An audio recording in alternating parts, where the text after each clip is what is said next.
Hi, it's Sandy Wyllie. Welcome to my mental health channel, 50 Shades of Black and White, where I try to wipe away the stigma of mental illness by talking about my own mental illness, borderline personality disorder. I also talk about other mental illnesses, my personal journey, my father with schizophrenia, my mother narcissistic, also post-traumatic stress disorder, obsessive compulsive disorder, anxiety disorder, anxiety attacks, therapy, therapists. I mean, I cover a lot of bases here. But it's very important for me to inform everyone before I begin that I am not a professional therapist. I do not have a degree in psychology. I am only coming on talking to you about my own personal experiences. I'm 58 years old and I've been in therapy for almost 20 years. So I have a lot of personal experiences to draw upon. And I talk about that. But in no way is this a professional channel, professional opinions, or anything like that. I welcome all the comments as long as you are kind. We need to be kind in the comments to me, to everyone else, to yourselves. I won't tolerate any nastiness on my channel, any meanness, any name calling, or anything like that. We can disagree, that's fine, but we need to agree to be kind. So, if you like what you see, give it a thumbs up. If you're new to my channel, welcome. And if you haven't already, subscribe. It's 100% free.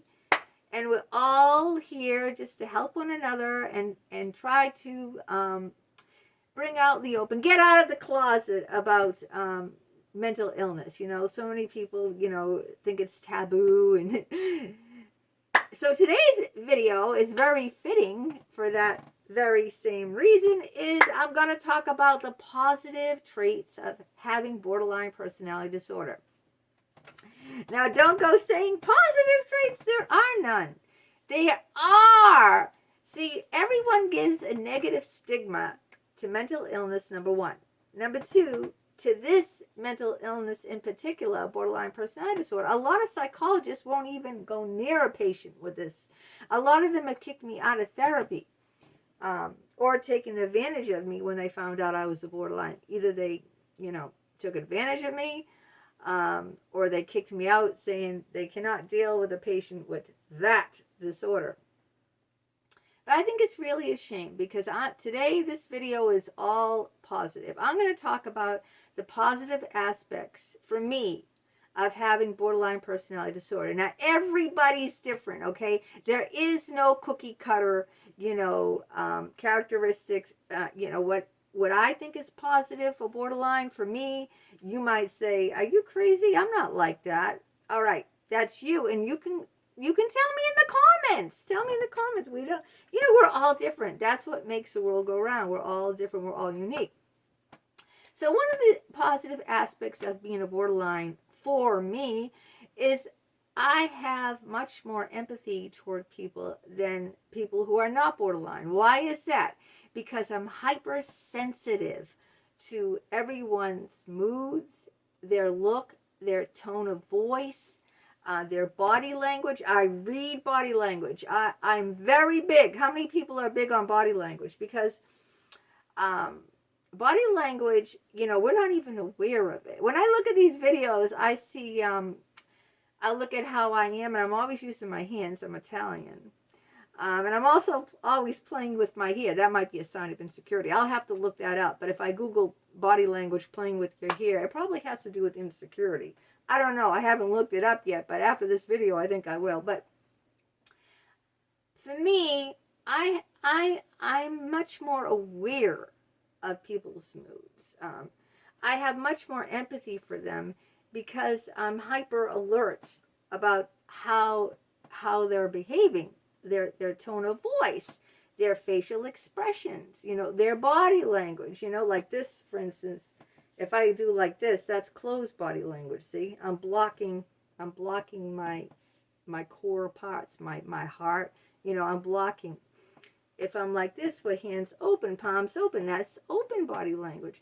If I lean forward in, that shows an interest to my audience. If I further back, that shows a disinterest, and et cetera, et cetera. I'm not going to give you a lesson on body language, but I think that one of the positive aspects for me being borderline is because I'm heightenedly aware of other people's moods and other people's and that impacts me, you know. So if they're not, you know, feeling well, or they're, you know, they look upset, I'll be hyper aware of that. It will affect me, and that's what empathy really is. You know, you're taking on the other person's problems, and it's affecting you, you know. You're empathizing with them, how they feel. If they're sad, then I feel sad, you know. If they're upset about something, then I get upset as a borderline. So, and I think this is very positive. I think it's awesome that I have that kind of capacity to have that deep empathy, because I have borderline personality, because I am much more, you know, prone to, you know, other people might just, you know, say, so what? You know, I've been hyper aware. When I went to my therapist, you know, if my psychologist was upset, I became their psychologist. This was, you know, I'd be like, you don't, you know, what's wrong? You look off today, you know. And then one of the psychologists, the guy at Yale, the Dr. Forking, told me he has to put his dog down. His dog is sick, and he has to put his dog to sleep, and that's why, you know. And so, like, you know, I could empathize with that. I could see when he came in that he wasn't right. I could, you know, have compassion and empathy for him. So I think that's important, you know, that we do hone in on people's feelings. We're always, you know, doing that. And I think that's awesome. Now, number 2, for me, is I think we're very passionate. I think as a borderline, I have deep passion, you know, because a borderline isn't an in-between person, right? They're either all in or they're all out. And when they're all in, you know, they're very passionate, you know. I mean, there's like the you know, 50 shades of black or white, all or nothing. I love you or I hate you. Well, just think about love. Hate is a passionate feeling too. Love, hate, those are passionate feelings. And we feel so much. We're passionate people. We are passionate lovers. Let me tell you, I'm speaking from my experience as being a borderline. When I am turned on, when I am in love with a man, I am all in, okay? All in, okay? I am just so obsessed and want him, and I want to savor every inch of him. You know, I don't want to make this an X-rated video because YouTube will, you know, won't monetize it.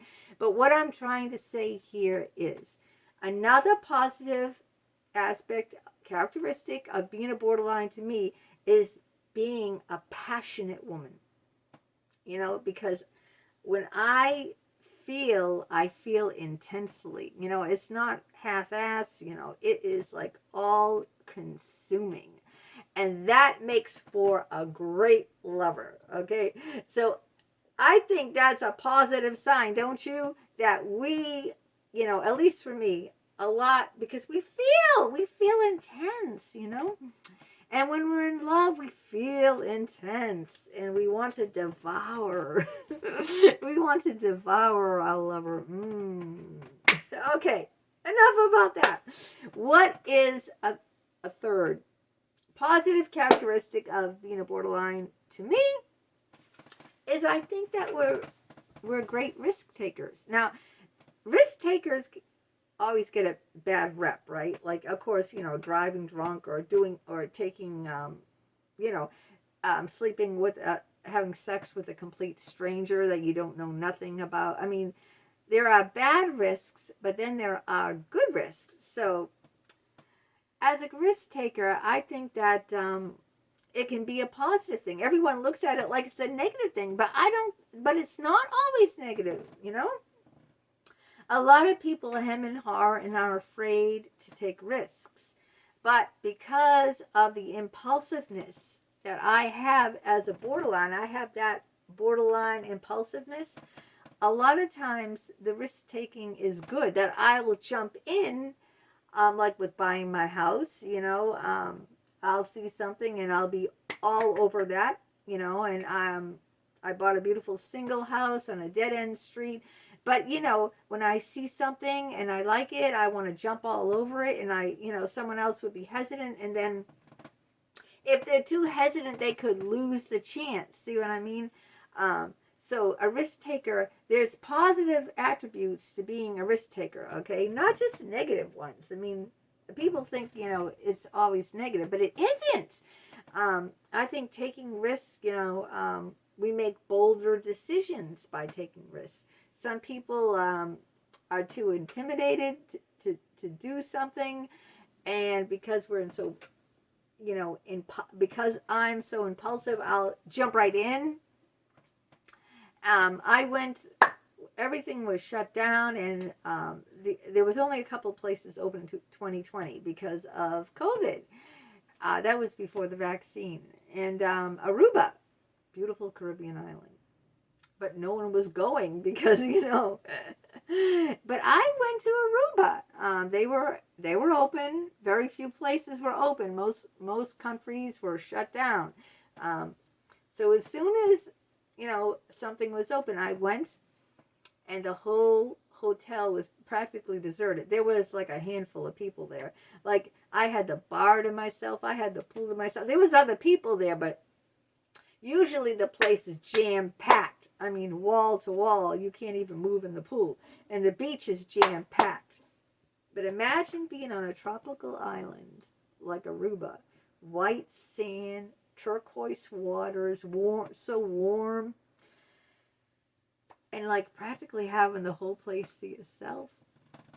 Now, how romantic is that? Because most people didn't want to take the risk of traveling in the height of COVID. You know, most people wouldn't go on a plane, wouldn't go near an airport. An airport in the height of COVID before the vaccine was on. I mean, everyone I talked to wouldn't leave the house. Remember when everything was shut down? All the stores were shut down. The malls were shut down. The hair salons, I had to like cut my own. I do my own hair anyway. I do get it colored like twice a year, and that's it.